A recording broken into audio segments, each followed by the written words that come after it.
Lecture शुरू करते हैं। इस लेक्चर में हमने अब देखना है winding up of a company. Company को वाइंड अप करने का क्या मतलब है कि अगर आप कंपनी के सारे बिजनेसेस वगैरह खत्म कर देते हैं, कंपनी को सेल करते हैं, कंपनी को कहते हैं टाटा बाय बाय, उम्मीद है आपसे दोबारा मुलाकात नहीं होगी। ठीक है, हम कंपनी को कह देते हैं खुदा हाफिज।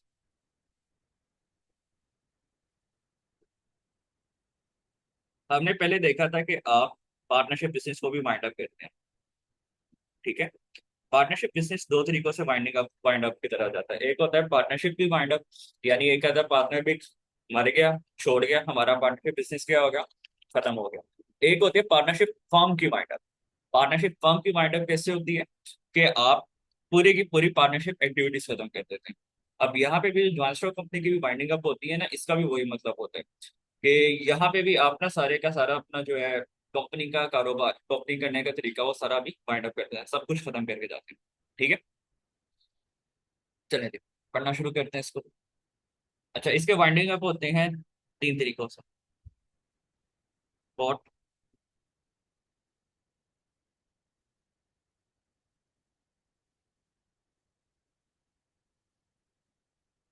वॉलंटरी,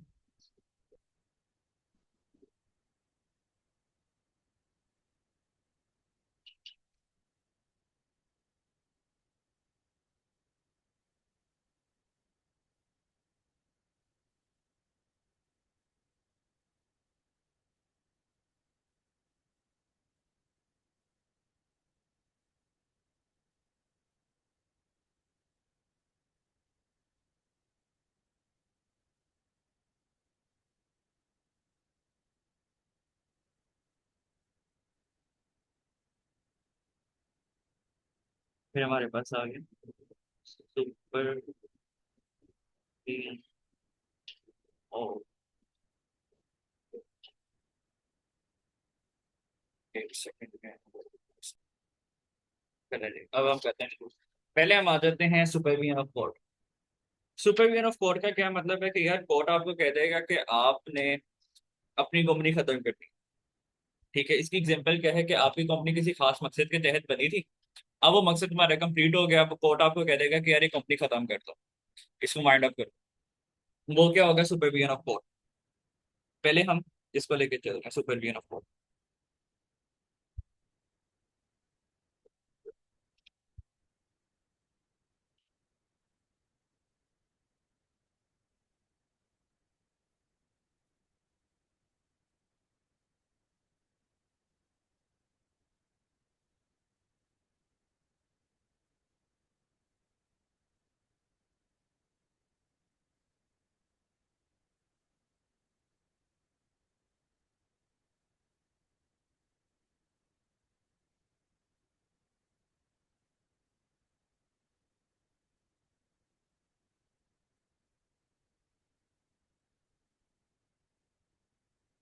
अच्छा, सुपरविजन ऑफ कोर्ट में क्या होता है? देखो, सुपरविजन ऑफ कोर्ट में क्या करता है, कोर्ट आ जाता है आपका प्ले में, कोर्ट आ जाता है कि यार आइयो मैं खत्म कर। सबसे पहले वो क्या करेगा, एक लिक्विडेटर को अपॉइंट करेगा। लिक्विडेटर क्या भला होती है? लिक्विडेटर बेसिकली उस बंदे को हम कहते हैं जिसने क्या करना है, कंपनी के सारे एसेट्स बेचने हैं, उनको लिक्विडेट करना है। लिक्विडेट करने के बाद उसको क्या करना है, उसकी जो प्राइस मनी है वो सारी कंपनी के अकाउंट में जमा कराएगा। कंपनी के अकाउंट में जमा कराने के बाद वो सारे अपने डेट्स वगैरह पे ऑफ करते हैं। अच्छा, लिक्विडेटर को अपॉइंट करेगा, उसके सारी ड्यूटीज वगैरह बता देगा, कौन, कोर्ट बताएगा। फिर लिक्विडेट क्या करेगा, does not strictly observe the rules for winding up.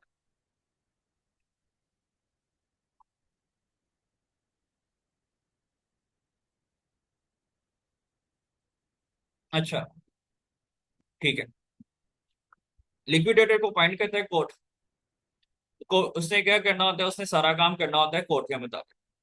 क्या करते हैं, सारे के सारे एसेट्स वगैरह खरीदते बेचते हैं, बेचने के बाद सारे पैसे जमा करवाते हैं बैंक में। किसके बैंक में? कंपनी के बैंक में, या कंपनी के अकाउंट में जमा करवा देगा।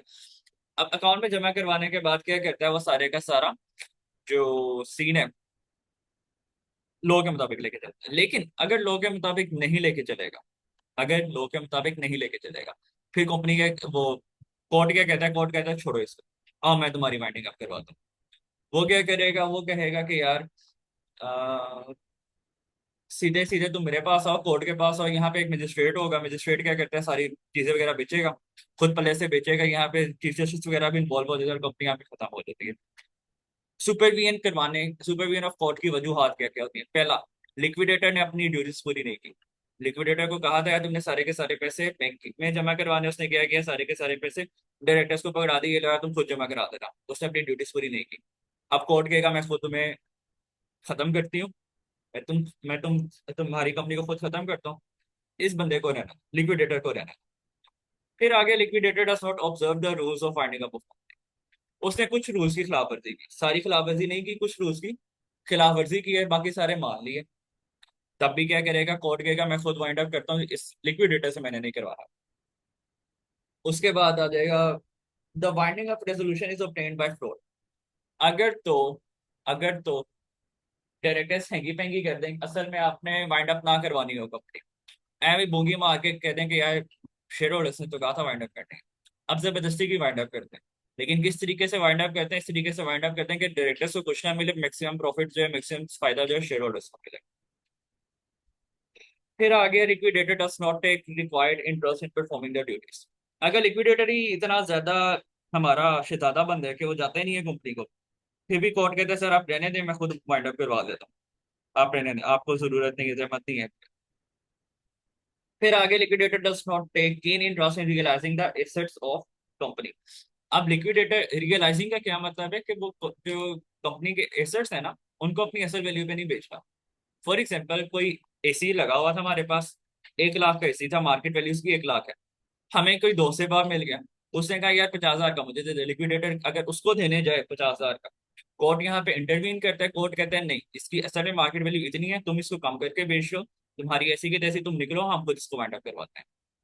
ठीक है, ये सारा होता है सुपरविजन ऑफ कोर्ट। अब हम चलते हैं, किस पे चलते,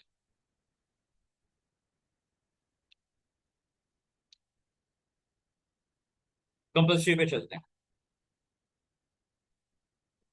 कंपल्सरी वाइंडिंग।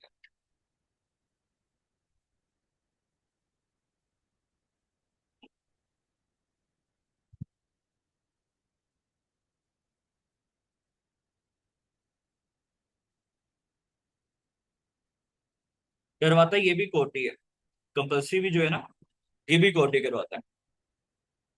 लेकिन यहाँ पे आपने कोई हैंकी पैंकी की होती है, जिसकी वजह से कोर्ट आपको वाइंड अप करवाता है। जो सुपरविजन ऑफ कोर्ट है, यहाँ पे लिक्विडेटर ने कोई हैंकी पैंकी की है, जिसकी वजह से कोर्ट आप खुद करवा रहा है।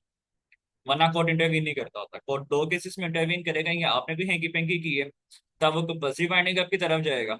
अगर लिक्विडेटर ने कोई हैंकी पैंकी की है, तो वो जाएगा इसकी तरफ, सुपरविजन ऑफ कोर्ट की तरफ।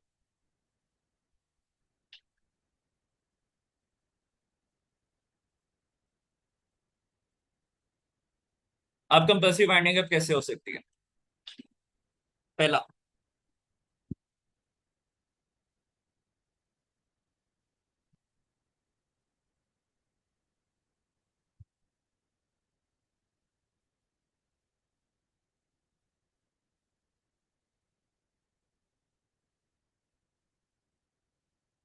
Special resolution.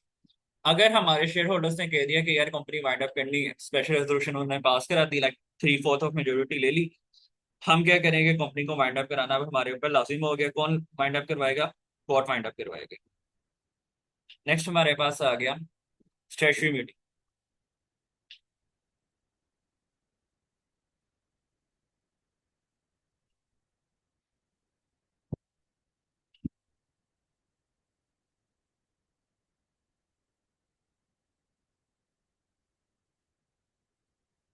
स्टैट्यूटरी मीटिंग क्या होती है जी?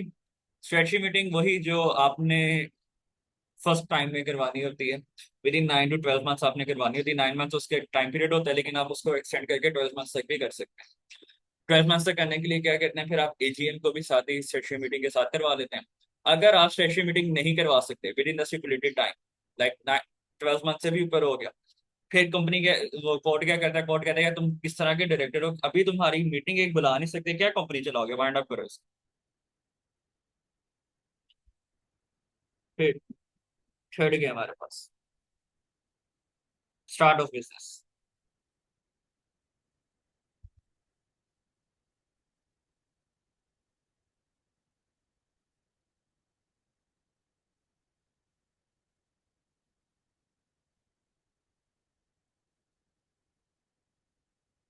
हम लोगों ने पढ़ा था क्या, हम लोगों ने पढ़ा था कि यार जो कंपनी है, पब्लिक लिमिटेड कंपनी है, उसने क्या करना होता है, अपना जो सर्टिफिकेट ऑफ इनकॉर्पोरेशन के बाद सर्टिफिकेट ऑफ कमेंसमेंट लेना होता है। सर्टिफिकेट ऑफ कमेंसमेंट कैसे लेते हैं वो, सर्टिफिकेट ऑफ कमेंसमेंट तब लेंगे जब उन्होंने अपना शेयर का एक खास हद तक बेच दिए कंपनी को, कंपनी के शेयर एक खास हद तक बेच दिए जनरल पब्लिक को। अब अगर वो बेच ही नहीं सके, पूरा साल हो गया, फिर भी हम क्या कहते हैं यार कंपनी वाइंड अप कर दो मेहरबानी, क्या कहते हैं, कंपनी को वाइंड अप कर दो। इसको हम क्या कहते हैं, स्टार्ट ऑफ बिजनेस। यानी आप अपना कारोबार का कैपिटल ही नहीं जमा कर सके तो आप कारोबार को शुरू क्या करेंगे।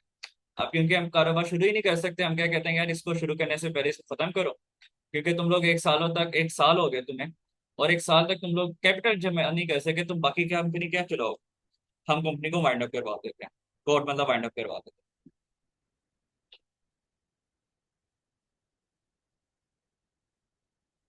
Fourth point, number of members.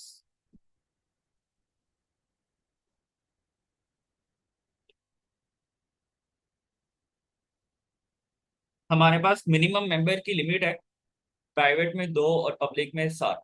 अगर प्राइवेट में एक बंदा रह जाए और प्राइवेट पब्लिक में 7 से एक बंदा भी कम हो जाए, 6 बंदे रह गए, 5 बंदे रह गए, फिर भी कंपनी क्या कहती है, कंपनी को कोर्ट वाइंड अप कर देता है कि यार तुम्हारे बंदे ही नहीं पूरे हुए, तुमने कंपनी कैसे चलानी है, वाइंड अप करो उसे।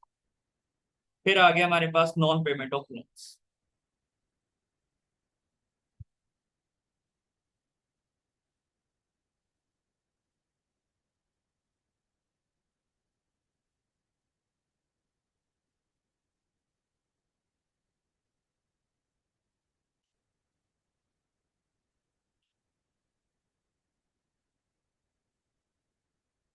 नॉन पेमेंट ऑफ लोन्स यानी कि आपके पास लोन है, आप उनको पे नहीं कर सके, फिर भी आप क्या कहते हैं, कंपनी वाइंड अप करवा देते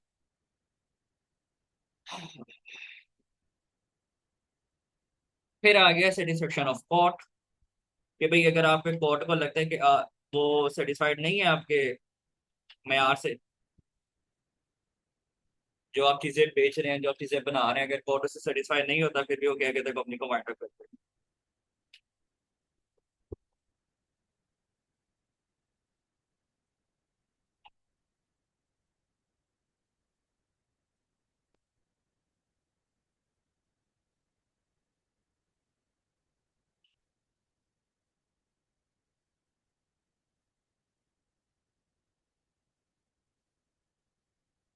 फिर आ गया आपकी कंपनी अनलिस्टेड हो गई, लाइक पहले आपने लिस्ट करवाई थी, पाकिस्तान स्टॉक एक्सचेंज पे थी, बाद में किसी भी रीजन की वजह से अनलिस्ट हो गई है, फिर भी आपकी हाफ कंपनी अनवाइंड वो वाइंडिंग अप की तरफ चले जाती है। वाइंडिंग अप का क्या मतलब, हाफ वाइंडिंग अप का क्या मतलब है, आपकी कंपनी बिल्कुल बंद नहीं होती है, लेकिन जो कोर्ट है ना, वो कह देते हैं कि हम अगर आपने अनलिस्टेड रखी है तो इसका स्टेटस चेंज करें, वरना हम लोग इसको वाइंडिंग अप की तरफ ले जाएंगे। ठीक है, अनलिस्टेड के ऊपर एकदम वाइंड अप नहीं होती।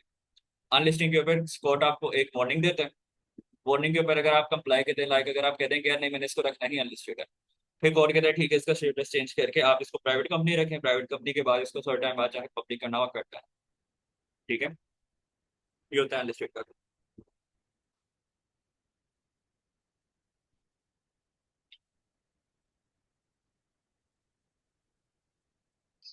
अब आ गया हमारे पास एंड वाला।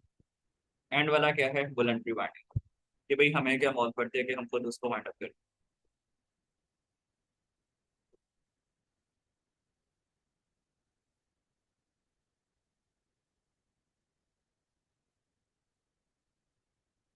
अच्छा, वॉलंटरी वाइंड अप क्या होता है, पहला आ जाएगा मेंबर्स।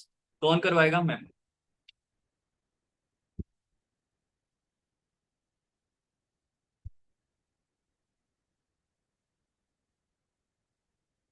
यानी कि सारे के सारे शेयर होल्डर्स वगैरह चाहते हैं कि यार हम लोग कंपनी को आगे लेके ना चलें, तो क्या करते हैं, कंपनी को वाइंड अप कर देते हैं। इसके आगे से होती हैं दो टाइप्स, एक होती है स्टैट्यूटरी डिक्लेरेशन, एक होती है स्पेशल डिक्लेरेशन।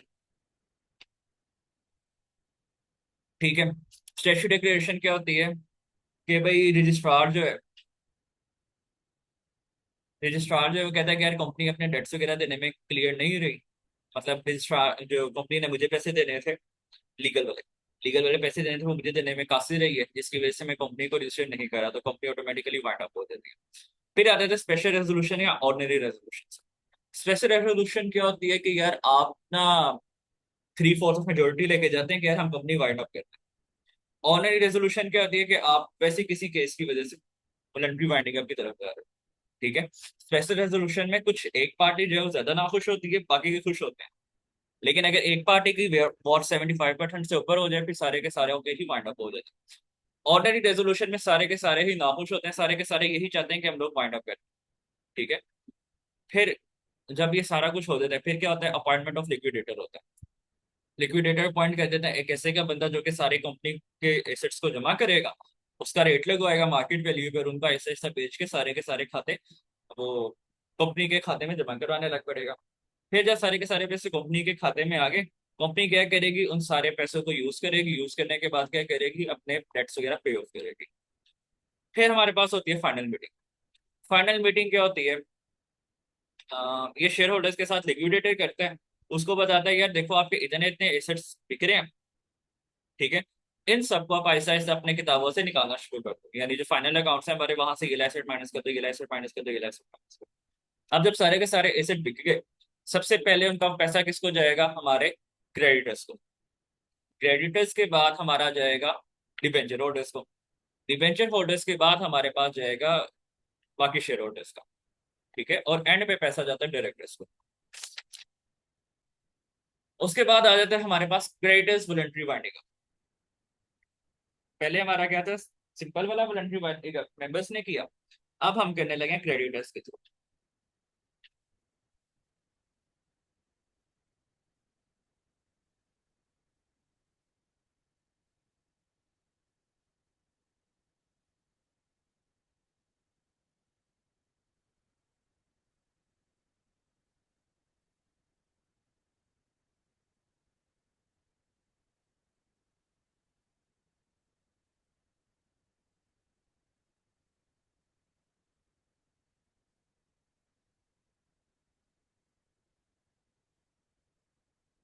ठीक है। क्रेडिटर्स की बाइंडिंग अप, यानी क्रेडिटर्स चाहते हैं कि मैं इसको वाइंड अप करूँ।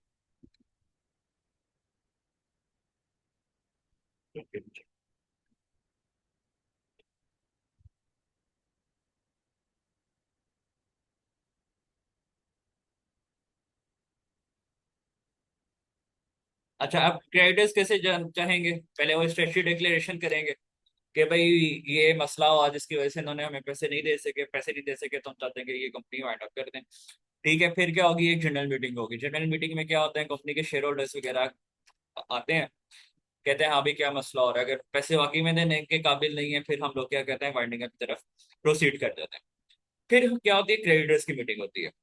क्रेडिटर्स की मीटिंग जब होगी, क्रेडिटर्स की मीटिंग क्या होगी, क्रेडिटर्स कहेंगे यार ये तो वाकई में वाइंडिंग अप की तरफ जाना है, तो क्या सीन है, वाकई में वाइंड अप करवा देंगे, इसको रख सकते हैं। अगर वो कहते हैं कि वाकई में वाइंड अप करवा दें, फिर क्या करते हैं, हम वाइंडिंग अप की तरफ अपना सफर गामजन कर देते हैं। फिर statement of companies affair, statement of affair, balance sheet वगैरह बनाई जाती है। बैलेंस शीट बनाई जाती है, वो प्रॉफिट एंड लॉस वगैरह सारा कुछ बनता है। फिर क्या होता है, इंटीमेशन और टू रजिस्ट्रार, हम रजिस्ट्रार को कहते हैं यार ये कंपनी वाइंड अप की तरफ जा रही है, आइयो जिन्हों तुम लिक्विडेटर अपॉइंट करना कर दो। अगला पॉइंट के आगे लिक्विडेटर अपॉइंट हो जाता है। लिक्विडेटर अपॉइंट हो गया, उसने क्या करना है, रेट लगवाना शुरू कर देगा, रेट लगवा लेगा। फिर आ जाएगा हमारे पास एक इंस्पेक्शन कमेटी। इंस्पेक्शन कमेटी क्या कहते हैं, इंस्पेक्शन कमेटी ये कहती है कि यार वो लोगों को जमा करेगी, लोगों को जमा करके कहेगी यार देखो ये चीजें तुम्हारे साथ हुई हैं, इनको हम लोगों ने भी देख लिया, ये बिल्कुल ठीक हुई है, इसमें कोई हैंकी पैंकी नहीं है। हम पे यकीन करो, अपने ये ले लोगों पे यकीन करो, अल्लाह का नाम लेके कंपनी बाइट अप करो। फिर आ जाएगा ड्यूटीज ऑफ लिक्विडेटर। वही इंस्पेक्शन क्या करती है, लिक्विडेटर्स की ड्यूटी, लिक्विडेटर्स को देखती है कि सही काम कर रहे हैं कि नहीं कर रहे। फिर हमारी होती है फाइनल मीटिंग। फाइनल मीटिंग क्या होती है, फाइनल मीटिंग वही होगी कि यार ठीक है, तुम्हारा ये मुनाफा बनता है, ये नुकसान बनता है, पूरा करो, टाटा बाय। ठीक है। इसी के साथ हमारा शेयर भी हो जाता है खत्म। आपको भी टाटा बाय बाय, अल्लाह हाफिज।